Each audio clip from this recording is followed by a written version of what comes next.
நேரம் உங்களுக்கு சரியில்லை. உங்களுக்கு திறமை இருக்கான்னு கேட்டால் திறமை இருக்குது, உங்களால் பிழைக்க முடியுமா நான் பிழைக்க முடியும், உங்களால் வேலை வாங்க முடியும் வேலை வாங்க எல்லாம் இருக்குது. ஆனால் நேரம் சரியில்லாதனால எங்கேயா போய் மாட்டிப்பீங்க. புதுசாக பணம் எங்கேயும் இன்வெஸ்ட் பண்ணாதீங்க, அதில் நஷ்டம் வரக்கூடிய ஒரு காலகட்டமாக இருக்குது. ரொம்ப பெருசாக காதலில் போய் வீட்டில் சொல்லி மாட்டிக்காதீங்க. ஒரு 6 மாதத்துக்கு அப்புறம். சிம்ம ராசி அன்பர்களுக்கு தமிழ் புத்தாண்டு பயிற்சி பலன்கள். உலகெங்கும் வாழும் தமிழ் மக்களுக்கு வீனஸ் பாலாஜியின் அன்பு வணக்கங்கள். நான் வீனஸ் ஆஸ்ட்ரோ அகாடமியின் ஜோதிட பேராசிரியர் மற்றும் சோழி பிரசன்ன ஜோதிட ஆராய்ச்சியாளராக இருந்து அனைவருக்கும் போய் ஜோதிடம் சேர்ந்த பணியாக இருக்கும். நம்ம சேனலை ஃபஸ்ட் டைம் பார்க்குறீங்கன்னா சப்ஸ்கிரைப் பண்ணிக்கோங்க, பெல் பட்டனில் ஆல் ஆப்ஷன் ப்ரெஸ் பண்ணுங்கள். இந்த புத்தாண்டு பலன்கள் அப்படின்னு சொல்லும்போது பார்த்திங்கன்னா ஒரு வருட பலன்கள் அப்படின்னு சொல்லலாம். இந்த தமிழ் புத்தாண்டில் பார்த்திங்கன்னா முக்கியமாக வருட கிரகங்களான குரு, சனி, ராகு, கேது இதை வச்சு தான் நம்ம பலன் சொல்ல போகிறோம். அப்போ ஒவ்வொரு ராசி என்பவர்களுக்கும் இந்த குரு, சனி, ராகு, கேது எந்த மாதிரி யோகத்தை கொடுக்க போகுது, எந்த விஷயத்தில் கவனமாக இருக்கணும், ஒரு கிரகம் நல்லது செய்யும், ஒரு கிரகம் தீமையை செய்யும், இல்லை எல்லா கிரகமும் நன்மைகள் செய்யணும், இல்லை எல்லா கிரகமும் தீமையை செய்யறதுக்கான வாய்ப்புகள் நிறைய உண்டு.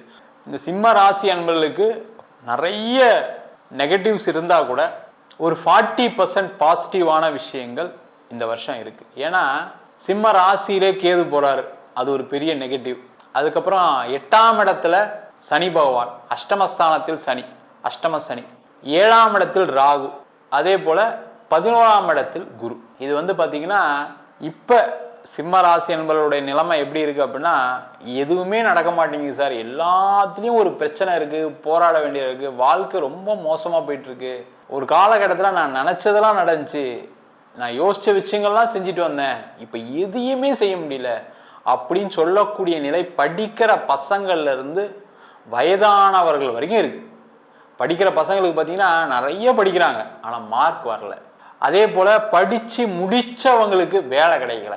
ஏற்கனவே வேலை பார்த்துட்டு இருக்கவங்களுக்கு வேலையில் கடுமையான நெருக்கடி, பிரச்சனை, எப்படா வீட்டுக்கு அனுப்புவாங்கன்னு தெரியாமல் இருக்குது சார், நான் வேற லோன்லாம் வாங்கிட்டேன் சார், வயசு 45 வயசு ஆச்சு, இதுக்கப்புறம்லாம் வேலையெல்லாம் தேட முடியாதுன்ற ஒரு எண்ணங்கள். அடுத்தது பார்த்தீங்கன்னா வீடு வாங்கிட்டு நிறைய பேர் கடன் கட்ட முடியாமல் மாட்டிகிட்டு இருக்காங்க. வீடு வாங்குறேன்னு சொல்லி ஏதோ ஒரு இடத்துல பணம் கட்டிட்டு அந்த பணத்தையும் திருப்பி வாங்க முடியாமல் வீடும் கிடைக்காம திண்டாடக்கூடியவர்கள், இடம் வாங்குறேன்னு பணம் கொடுத்து ஏமாந்தவங்க நிறைய சிம்மராசி என்பது இருக்காங்க. அதுமாரி திருமண வாழ்க்கையில் சண்டைகள், சச்சரவுகள், பிரச்சனைகள், பிரிவினைகள், இது மாதிரி பலவிதமான பிரச்சனைகளுடன் வாழக்கூடியவர்களுக்கு இந்த வருஷம் பார்த்திங்கன்னா இந்த பிரச்சனைகள் இருந்தால் கூட இந்த குரு பகவான் உங்கள் ராசிக்கு 11ஆம் இடத்துல இருக்கார். அவர் என்ன பண்ண போறாருன்னா எவ்வளோ பிரச்சனை இருந்தாலும் அதுலேருந்து உங்களை பாதுகாக்கக்கூடிய ஒரு வேலையை அந்த குரு பகவான் செய்ய போகிறார். பிரச்சனை இருக்குதான் செய்யும், அதில் எந்த டவுட்டும் கிடையாது. சார் எனக்கு எல்லா பிரச்சனையும் சால்வ் ஆயிருமா சார், நீங்கள் சொல்கிறது எல்லாமே இருக்குது, எனக்கு சரியாயிருமா சார்னு சொன்னால் சரியாகாது. அதை சமாளிக்கக்கூடிய ஒரு திறனை அந்த குரு பகவான் கொடுப்பார். அப்போ சால்வ் ஆகாதுன்னா நான் எப்படி சார் சமாளிச்சுட்டு இருக்கேன், இப்போ ஏற்கனவே சமாளிச்சுட்டு தான் சார் இருக்கேன். ஆமாம், அதுவுமே காரணம் அந்த குரு பகவானுடைய ஆசீர்வாதத்தினால சமாளிச்சுட்டு இருக்கீங்க. 2வது சிம்ம ராசியாக இருக்கிறனால சமாளிக்கிறீங்க. மற்றவங்களாம் இருந்தால் ஒடிஞ்சு போயிடுவாங்க, கஷ்டப்பட்டுருவாங்க. இதுக்கப்புறம் அவங்க யோசிக்காத விஷயங்கள்லாம் யோசிச்சிருப்பாங்க, நீங்களே பாதி பேர் அது மாதிரிலாம் யோசிச்சிருப்பீங்க. அதெல்லாம் தாண்டி இந்த வருஷம் கொஞ்சம் பிரச்சனைகள் இருந்தால் கூட சமாளிக்கக்கூடிய ஒரு திறன் சிம்ம ராசி என்பவர்களுக்கு உண்டு. கவலைப்படாமல் இருங்க. வேலை இல்லாதவங்க ஏதாவது ஒரு வேலையை எடுத்துங்க. உங்களுக்கு அந்த படித்ததுக்கான வேலை கொஞ்சம் கிடைக்கிறது கஷ்டம், நீங்கள் எதிர்பார்த்த பதவிகள் கிடைக்கிறது கஷ்டம். ரொம்ப யோசிக்காமல் கிடைச்ச வேலையை எடுத்துக்கிட்டீங்க அப்படின்னா சேஃபாக இருக்கலாம், எந்த பிரச்சனையும் வராது. ஒரு 6 மாதத்துக்கு அப்புறம் நல்லா ஆயிடுவீங்க, அது எந்த டவுட்டும் கிடையாது. கொஞ்சம் பொறுமையாக இருக்கணும். அதே போல் வேலை மாறக்கூடியவர்கள் கண்டிப்பாக மாறுங்க. அந்த மாறும்போது வேலையை வாங்கிட்டு வேலையை விடுங்க. சும்மா இல்லை சார் எனக்கு எங்கே போனாலும் வேலை கிடைக்கும் செய்யும், அதெல்லாம் எல்லாமே இருக்குது. நேரம் உங்களுக்கு சரியில்லை. உங்களுக்கு திறமை இருக்கான்னு கேட்டால் திறமை இருக்குது, உங்களால் பிழைக்க முடியுமா நான் பிழைக்க முடியும், உங்களால் வேலை வாங்க முடியும் வேலை வாங்க எல்லாம் இருக்குது. ஆனால் நேரம் சரியில்லாதனால எங்கேயா போய் மாட்டிப்பீங்க, வேலை இல்லாமல் போயிடும், கடைசியில் பிரச்சனைகள் பெருசாகிடும். அது ஒரு மிகப்பெரிய மன வருத்தத்தை கொடுத்துரும். கேர்ஃபுல்லாக இருங்க. அப்போ வேலையை தேடிட்டு வேலை வாங்குறது நல்லது. பிஸ்னஸ் பண்ணுறவங்க ரொம்ப முக்கியம். பிஸ்னஸ் பண்ணுறவங்களுக்கு எல்லாமே தடையாயிடுச்சு, எல்லாமே டிலே, எல்லாமே பணம் வரல, எல்லா இடத்துலையும் லாக்கு, எல்லா இடத்துலையும் பிஸ்னஸே இல்லை. இந்த மாதிரி இருக்கக்கூடியவர்கள் என்ன பண்ணணும் அப்படின்னா இருக்கிற பிஸ்னஸை கொஞ்சம் அதிகமாக புஷ் பண்ணி பண்ணணும். இப்போ ஒரு கொட்டேஷன் கொடுத்துருக்கீங்க வச்சிங்களேன், ஃபோன் அடிச்சுட்டே இருங்க. உங்களுக்கே கஷ்டமாக தான் இருக்கும், அவன் தரமாட்டான்னு கூட உங்களுக்கு தெரியும். ஆனாலுமே அந்த முயற்சி என்ன பண்ணுன்னா உங்களை ஏதாவது ஒரு வகையில் உங்களுக்கு பண வரவுகளை கொடுக்கும், ஆர்டரை கொடுக்கும், எந்த பிரச்சனையும் வராது. புதுசாக பணம் எங்கேயும் இன்வெஸ்ட் பண்ணாதீங்க, அதில் நஷ்டம் வரக்கூடிய ஒரு காலகட்டமாக இருக்குது. அதில் கவனமாக இருங்க. புதிய தொழில் எதுவும் ஆரம்பிக்காதீங்க. வேலை செய்கிறவங்க முக்கியமாக தொழில் பண்ணுறேன்னு போகாதீங்க, மாட்ட தான் போகிறீங்க. எதாக இருந்தாலும் ஒரு வருஷம் கழிச்சு பாருங்கள். அட்லீஸ்ட் டிசம்பரை விட்டுருங்க, 2027 ஜனவரியில் ஸ்டார்ட் பண்ணுங்கள். இந்த வருஷம் விட்டுட்டு நீங்கள் அடுத்த வருஷம் ட்ரை பண்ணுறது ரொம்ப நல்லது. அதுமாதிரி தொழில் பண்ணுறவங்க இல்லை எனக்கு தொழில் சரியாக வரல, நான் வேலைக்கு போகிறேன்னு ட்ரை பண்ணிங்கன்னா அது இன்னும் பிரச்சனை விபரீதமாக்கிடும். இருக்கிற கடங்காரெல்லாம் சேர்ந்து உங்களை டார்ச்சர் பண்ண ஆரம்பிச்சிடும். கவனமாக இருங்க. அதேமாதிரி குடும்ப வாழ்க்கையில் இருக்கக்கூடியவர்களுக்கு ஒரு அதிருப்தி இருக்குது. கணவன் மனைவிக்குள்ளே ஒரு அதிருப்தி இருக்க தான் செய்யும். கொஞ்சம் அட்ஜஸ்ட் பண்ணி போங்க. பிரியணும்னு பிரச்சனைகள் இருக்குது அப்படின்னு நினைக்கக்கூடியவர்கள் கொஞ்சம் பொறுமையாக இருந்து நான் அடுத்த வருஷம் அதை பற்றி யோசிப்பேன்னு சொன்னீங்கன்னா அடுத்த வருஷம் அந்த பிரச்சனை பெருசாக தெரியாது, சேர்ந்து வாழ்வீங்க. இல்லைனா பிரிஞ்சதுக்கப்புறம் வருத்தப்படுவீங்க. தேவையில்லாத விஷயத்துக்காக நம்ம பிரிஞ்சுட்டோன்னு வருத்தப்படுவீங்க. இல்லை கடைசியில் குழந்தைங்களுக்கு ஒரு வாழ்க்கை இல்லாமல் போயிடுச்சுன்னு வருத்தப்படுவீங்க. இந்த மாதிரி விஷயங்கள்லாம் நடக்கும். கொஞ்சம் கவனமாக இருங்க. அதே போல் காதல் செய்யக்கூடியவர்களுக்கு தோல்வி உறுதியாக உண்டு. ரொம்ப போட்டு அந்த தோல்வி வந்துருச்சுன்னு வருத்தலாம் படாதீங்க. இது இயற்கையாகவே இருக்குது இப்போ உங்களுக்கு. அதனால் அதேமாதிரி காதல் திருமணமாக நடக்கும்னு நினைக்கக்கூடிய வீட்டில் சொன்னீங்கன்னா இப்போதைக்கு ஒத்துக்க மாட்டாங்க.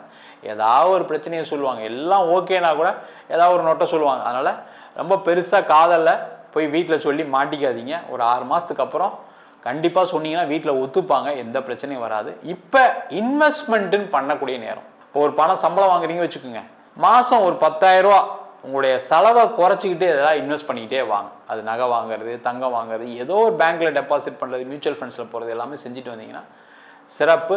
திருமண வாழ்க்கையில் ஈடுபடக்கூடியவர்கள், புதுசாக கல்யாணம் ஆகிறவங்க ரொம்ப எக்ஸ்பெக்டேஷன்ஸ் இல்லாமல் கல்யாணத்தை அணுகுனீங்கன்னா கண்டிப்பாக கல்யாணமும் நடக்கும், கல்யாண வாழ்க்கையும் சிறப்பாக இருக்கும். 2ஆம் திருமணத்துக்கு செய்யக்கூடியவர்களுக்கு வாய்ப்புகள் உண்டு. வெளிநாடுக்கு முயற்சி பண்ணக்கூடிய சிம்ம ராசி என்பவர்கள் ஜெனியூனாக ட்ரை பண்ணுங்கள். காசை கொடுத்து போகலாம், அவங்க கூப்பிட்றாங்க இவங்க கூப்பிட்றாங்க, மாட்டிக்காதீங்க. அதேமாதிரி வெளிநாட்டில் இருக்கவங்களும் கொஞ்சம் ப்ரெஷர் இருக்குது, இல்லைன்னு சொல்ல, கொஞ்சம் கேர்ஃபுல்லாக இருக்கிறது ரொம்ப ரொம்ப நல்லது. சேஃப்டியாக இருக்கிறது ரொம்ப ரொம்ப நல்லது. பாசிட்டிவ்ஸு கம்மியாக தான் இருக்குது, நெகட்டிவ் தான் அதிகமாக இருக்குது. என்னன்னா நெகட்டிவ் இருந்தாலும் அதை சமாளிக்கக்கூடிய திறன் சிம்மராசி என்பதற்கு இந்த வருஷம் உண்டு. நம்ம சொன்னது அனைத்தும் பொதுவான கோச்சார பலன்கள். உங்கள் ஜாதகத்தில் கூடிய கிரகநிலைக்கு தந்தால் போல், தசாபுத்தி தந்தால் போல் பலன்கள் கண்டிப்பாக மாறுபடும்.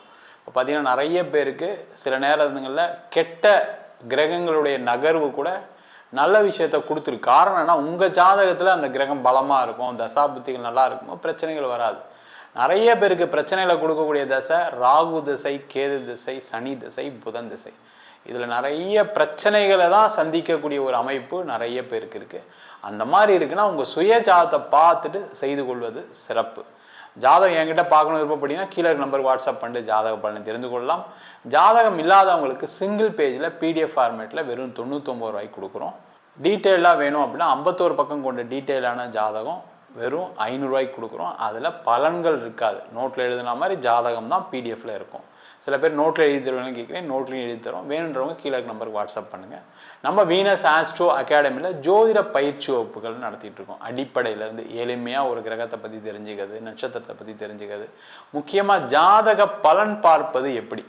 நிறைய பேர் நிறைய இடத்துல படிக்கிறாங்க, ஆனால் ஒரு ஜாதகம் பார்க்கணும்னு சொல்லும்போது நிறைய பேருக்கு தெரியாத ஒரு சூழல் இருக்கும். எப்படி ஆரம்பிக்கணும், எங்கே முடிக்கணும் அப்படின்னு தெரியாமல் இருக்கும். அந்த மாதிரி எந்த ஒரு கஷ்டமும் இல்லாமல் ஒரு ஜாதகத்தை எப்படி பார்க்கறது அப்படின்னு ஆரம்ப கட்டத்திலேருந்து சொல்லி கொடுக்கக்கூடிய ஒரு அற்புதமான பயிற்சி நடத்திட்டு இருக்கோம். அது மட்டும் இல்லாமல் திருமண பொருத்தம், வாஸ்து, நியூமராலஜி, பிரசன்னங்களில் சோழி பிரசன்னம், ஜாமுக்கோல் பிரசன்னம், அஷ்டமங்கல பிரசன்னம், தேவ பிரசன்னம் போன்ற பல வருஷ பிரசன்ன வகுப்புகள் நடத்திட்டு இருக்கோம். படிக்கணும் விருப்பப்படுறவங்க கீழே நம்பருக்கு வாட்ஸ்அப் பண்ணுங்கள். ஆண் பெண் இருபாலரும் படிக்கலாம், வயது வரம்பு கிடையாது. குறைந்த கட்டணத்தில் வகுப்பு நடத்திட்டு இருக்கோம். நேரடி வகுப்பாக நடக்குது. வெளியூர் வெளிநாட்டில் படிக்கிறவங்க ஆன்லைன் சேர்ந்தும் படிக்கிறாங்க. படிக்கணும் விருப்பப்படுறவங்க கீழே நம்பருக்கு வாட்ஸ்அப் பண்ணிட்டு பயிற்சிக்கான விவரங்களை தெரிந்து கொள்ளலாம். உங்களிடமிருந்து விடைபெறுவது வீனஸ் பாலாஜி. சர்வஜனா சுகினோ பவந்து.